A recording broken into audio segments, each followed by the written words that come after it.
Dear students, welcome to our class on climate change. Climate neutral.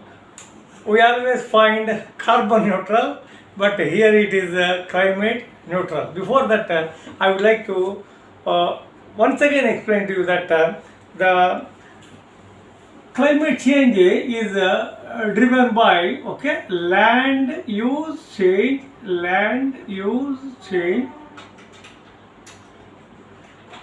fossil fuel burning,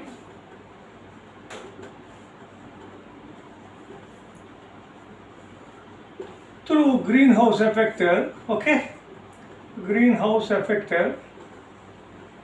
globe is getting warmed up,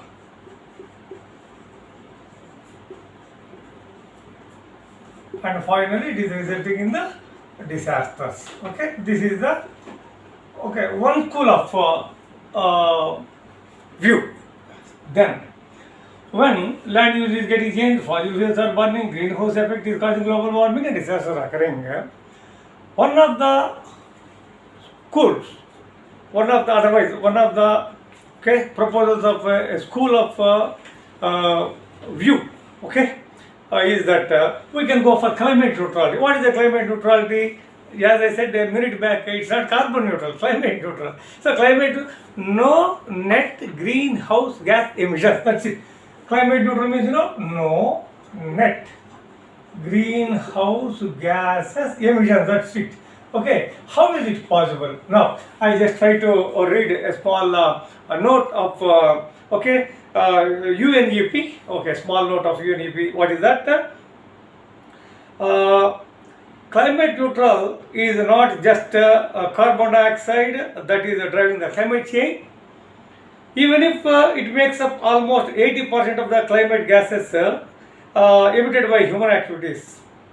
Carbon dioxide is the most abundant greenhouse gas we are adding to the atmosphere, but it's not the only one. So what are the other things? The International Climate Change Treaty, the Kyoto Protocol, limits the emissions of 6 main greenhouse gas emissions. So what are those?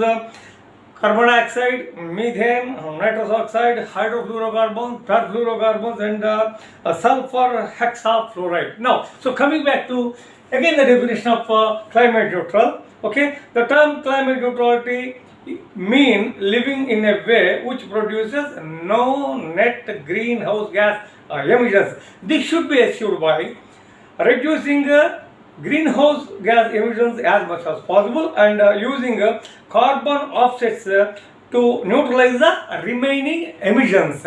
So in this process what happens is the journey to climate neutrality is not a straight line. It is a cycle like. How it is a cycle like? Number one, slimming down the greenhouse gas emissions is one way. Of course, that are within our responsibility, and offsetting the remainder. Now, finally, I would like to enlighten you on 4 important points. So, what are those points? The reasons to become climate neutrality. The reasons to become climate neutrality. Climate neutral means no net greenhouse gas emissions. Number one, what is the reason? Number one reason is that sparing the climate. We have to spare the climate. Number two, conserving the natural resources. We should never allow the natural resources to be degraded. The third one is protecting the human health. Not only human health, human, animal, fauna and flora, everything. And finally, boosting the economy. Industry should survive. When industry survives, then only employment is there. Then prosperity of any nation depends upon. This is what I would like to discuss with you on climate neutrality. Thanking you very much.